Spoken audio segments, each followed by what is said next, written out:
Why did all the religions come from the Middle East? Atheists say that Islam was spread by the sword. Is that true? Which religion will write the history of the future? Buddha is said to be a prophet. Is that true? We don't know. We can never know. How do we know that the prophets didn't come to Amazon jungle? Islam is the only religion which is making huge progress. Hold on a second, we never heard that. Or maybe you added this word, one word added to that sentence. It would be questioned, challenged immediately by these very people at that time. Who is Adnan Rašid? Bismillahirrahmanirrahim. I'm Adnan Rašid and I'm a historian. I studied in London for my degree. I did my master's in history and I'm pursuing higher studies at the moment. I'm a book collector. I preserve heritage such as manuscripts and numismatic evidence. Generally speaking, I'm a traveler and I'm also a writer. Why did all the religions come from the Middle East?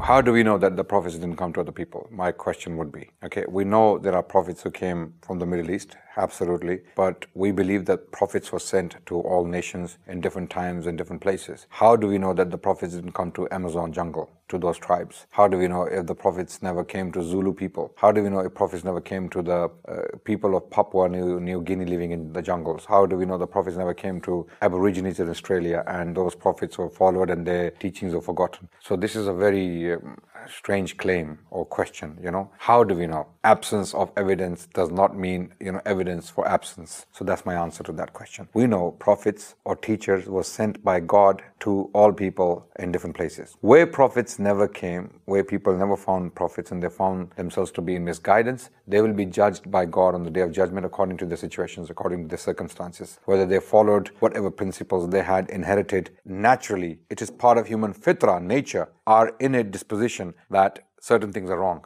To harm others, to cause pain to others is wrong. We know that. So there are certain things part of our fitrah. So Allah subhanahu wa ta'ala will use our fitrah to judge us on the Day of Judgment for those who did not receive the message from a messenger of God. Atheists say that Islam was spread by the sword. Is that true?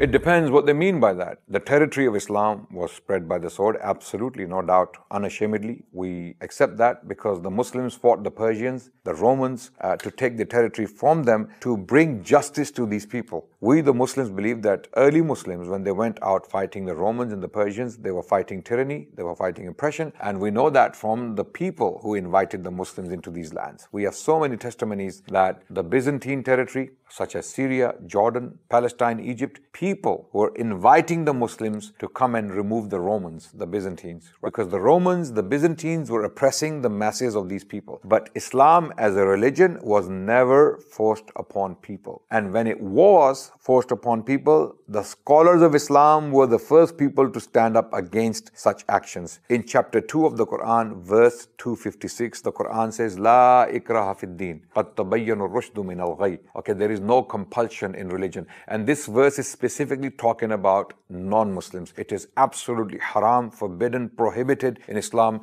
to force non-Muslims to accept Islam. Because the Quran says the truth stands clear from falsehood. When people want to accept willingly, let them accept. If they don't want to accept, then be kind to them. How do we know this? In chapter 60 of the Quran, Surah Al-Mumtahina, verse 8, that Allah does not forbid you from being kind to those non-Muslims who do not fight you for your faith. So that's what the Quranic principle is when it comes to non-Muslims. And pick up the histories and see Muslims created a civilization called the Muslim civilization, which gave breathing space to the Jewish people, which gave breathing space to the Christian people. They coexisted. Three Abrahamic faiths coexisted for the first time in human history under the umbrella of Islam. So this is why Muslims took all that land.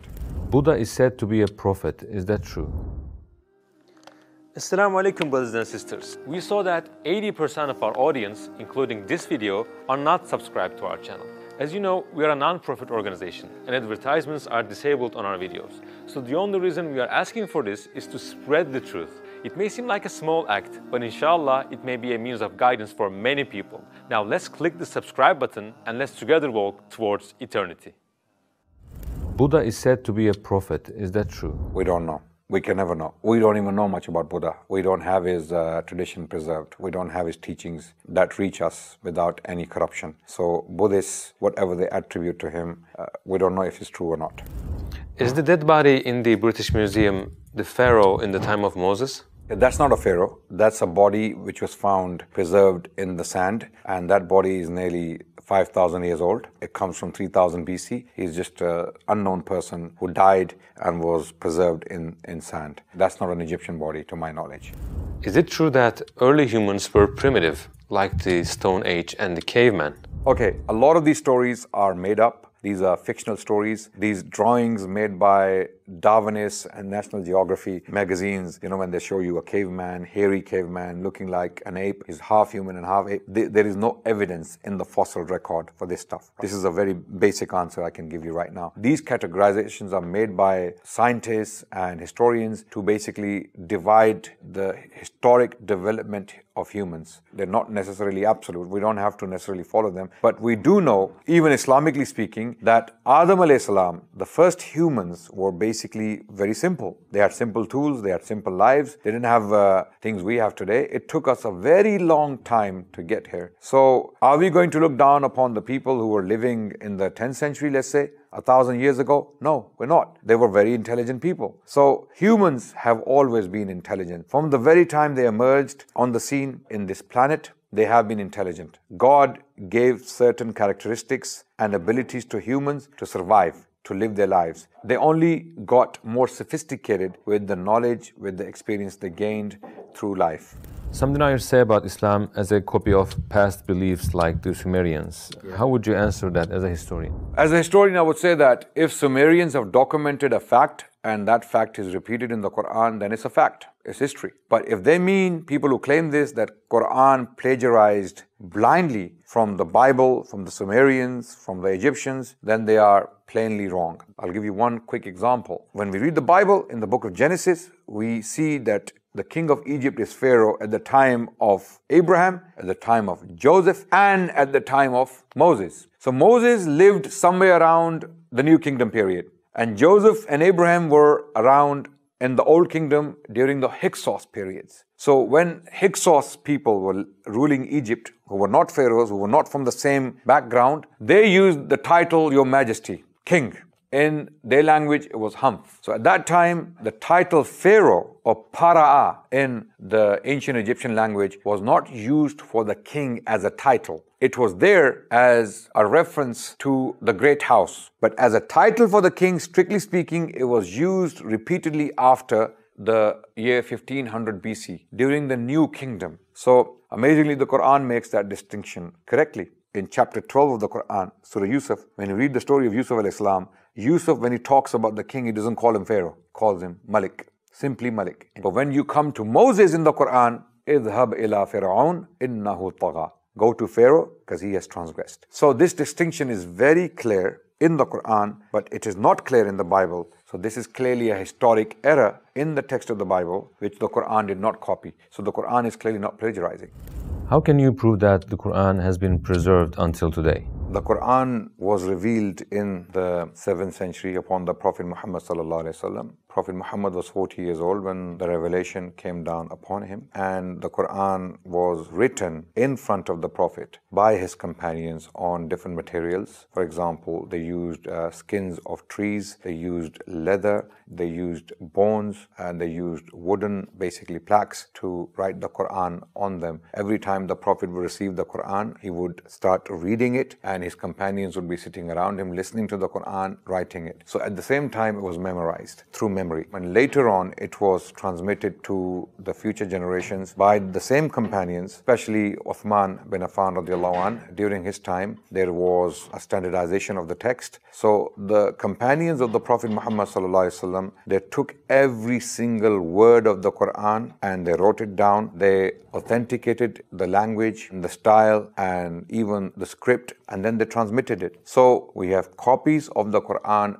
written at the time of the Prophet ﷺ and his companions that can be found in global libraries. For example, we have the Sana manuscripts. They were found in Yemen. and those manuscripts have been carbon dated to that age. Basically, they have come from the time of Uthman radiallahu anh. And then there is Birmingham parchment, which was carbon dated. The date was basically between 568 to 645 CE. That particular parchment was prepared within the life of the Prophet ﷺ. Not necessarily the writing. The writing could be slightly later, but the animal was killed within that time when the Prophet was alive, sallallahu alaihi wasallam. Do we have all these pages of the Quran from that date, or just some pages? We have almost all of the Quran from the 1st century. We put all the manuscripts together because there is one in Turkey in the Topkapi Museum. Then we have St. Petersburg copy, we have Tashkent copy, we have Husseini Mosque copy. Some of these copies may be later. They may be from the 2nd century of Hijri. But if we collect all the copies we have in global libraries, in global collections, we can basically have the entirety of the Quran. The entire text of the Quran can be collected from the copies from the 1st century. So the Quran is preserved. I mean, we can say with confidence that we have exactly the same Quran today, word by word, that was read and written by the very disciples, the companions of Prophet Muhammad sallallahu alaihi wasallam. How do we know that the hadith have been preserved to the present day? Hadith basically is the prophetic tradition, information attributed to the Prophet. What he said, what he did, or what he agreed to. This is what basically hadith means. With regards to the hadith, do we have anything written from the 1st century or the 2nd century? We have very little. What we do have, we have the chains of hadith that can actually give us confidence as to the authenticity of these basically reports. For example, when we pick up Sahih al-Bukhari, which is one of the most authentic collections of hadith. So we have the prophetic tradition compiled in Sahih al-Bukhari by Imam Bukhari. Imam Bukhari died in the 3rd century Hijri. So some people may ask this question, that how can Bukhari know what happened at the time of the Prophet 200 years later? That's a very good question. We explained to them the collection of Bukhari, or Bukhari himself, did not put anything without authority, without authentication, without having confidence in the information. So how did he do that? He was following a chain of narration. For example, Bukhari, when he says, Qala Rasulullah, the Prophet said, whatever he transmits to us. He says, I was told by my teacher, who was told by his teacher, and that teacher was told by his teacher, and that teacher was taught by the Prophet sallallahu alaihi wasallam. So there is a direct chain of narration going back to the Prophet. This information came to Bukhari through a chain. How can we be sure that these are trustworthy people? Because we have the history of each and every single individual. We know who Abdullah bin Yusuf is, where he was born, where he taught, how many people was he teaching, what was his character. Was he a dubious character or was he a truthful character? Likewise, we have information on Malik bin Anas. Who was Malik bin Anas? Very famous, very public figure, teaching publicly to thousands of people. Then we have Nafi, who was similarly a very famous, a very well-known person who taught publicly. This knowledge was not secretly transmitted, it was publicly transmitted. That's why we have the confidence, and it wasn't transmitted to one person in secret in a dungeon. Rather, this knowledge was taught. This tradition, hadith, was transmitted in mosques to crowds of people. So that's why other people could authenticate it. They could recognize this knowledge. And if any false information was transmitted, it would be questioned, challenged immediately by these very people at that time. Hold on a second, we never heard that. Oh, maybe you added this word. Where did you get this word from? So there is a sentence from the Prophet. Someone comes with an extra word, one word added to that sentence. They would question it immediately. They would say, no, this word was not found in the transmission I received from my teacher. So this word is questionable. So this is how they preserved the tradition, the history, the life of the Prophet ﷺ. What if one of the narrators turned out to be an untrustworthy person? If there's a chain, and in that chain one of the individuals is questionable for whatever reason. For example, a scholar said that he is forgetful. He mixes information. So when he transmits a hadith about the Prophet, he mixes men in chains, or he mixes words in the reports. So that person would be basically questioned, and his reports would be regarded as weak. Those reports are not trustworthy. So when men are all solid, they are known for their memory, they're known for their integrity, they're known for their truthfulness, they're known for their characters, then those reports are authentic. And Bukhari, Sahih al-Bukhari, pretty much collected information from such people. Any dubious characters, any untrustworthy characters, any forgetful individuals, their reports were simply put aside, because this is a matter of religion. So your religion has to come from absolutely authentic sources. So anyone who is sincere, anyone who is serious in learning about this knowledge and this transmission would come to realize that this is one of the most powerfully preserved historic traditions in human history. No doubt about that. There have been successful and unsuccessful periods in the history of Islam. What was the common secret of success? I believe Muslims became great because of their principles. Principles came directly from the Quran. So I describe the success of the Muslims through a very simple formula. I call that formula the golden chain in the history of Islam. I'm talking about spiritual success that led to physical, temporal, technological success, if you like. So first thing in Islam is to attain spiritual excellence. You as human beings, you as persons have to be morally upright. You have to be just. Your character has to be trustworthy. You have to be honest. You have to be merciful. You have to be compassionate. You have to be generous. If these values, if these characteristics are missing from a Muslim's character, then he is not following Islam. He is not following the Quran. So the first point in success, as far as the Muslims are concerned, is to become successful spiritually. You have to become better persons, better human beings. You have to be compassionate and merciful. That's the first thing. Once you become compassionate, merciful, just and honest and upright, then naturally, a natural outcome is temporal, material success. If you are clean as a person, mentally and physically, you will make the society clean.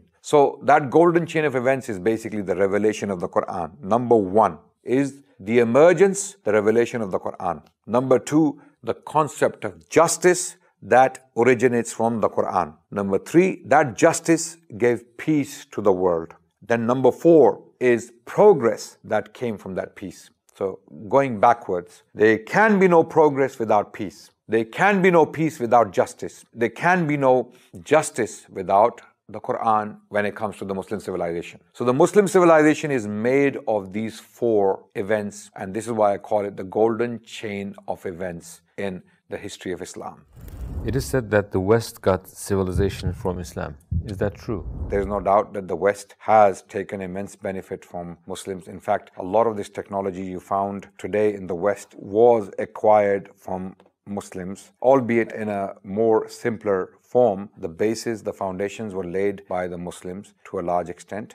Muslims took a lot of knowledge from the Greeks, the Romans, the Persians, and they put this knowledge together in Baghdad during the Abbasid period and translated this knowledge into the Arabic language from other languages. And then this knowledge became widely available throughout the Muslim civilization, from Al-Andalus to all the way to China. Muslims made this knowledge universal, available to students from all backgrounds, Jewish, Christian, even Hindus later on, and Muslims were also taking benefit from this knowledge. So Muslims produced immense libraries, immense works. So Muslims compiled all these works, and then they started to write commentaries on them. They started to do their own independent researches. They had their own labs. They had their own observatories. So Muslims pioneered these works for nearly 1,000 years. Which religion will write the history of the future? I believe all religions are dead. All religions are dead except Islam. Okay, Christianity is dying. Europeans have completely left Christianity. Christianity is dying in America. Christianity is dying in South America. There is only one continent where Christianity is surviving due to a lot of humanitarian work with regards to education and medical support. That's Africa. Other than that, Christianity is on the decline. So other religions are also declining. If you want to talk about Hinduism, it's declining. Clearly,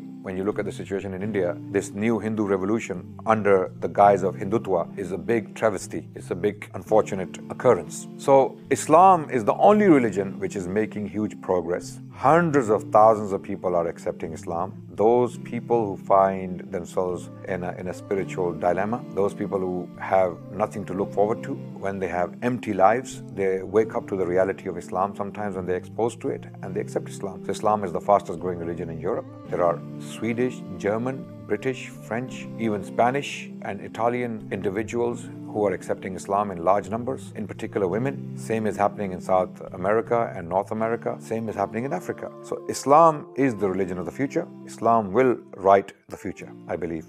Brother Adnan Rašid, thank you for sharing your experiences and wisdom and knowledge with us. Hope to meet you, inshallah, again.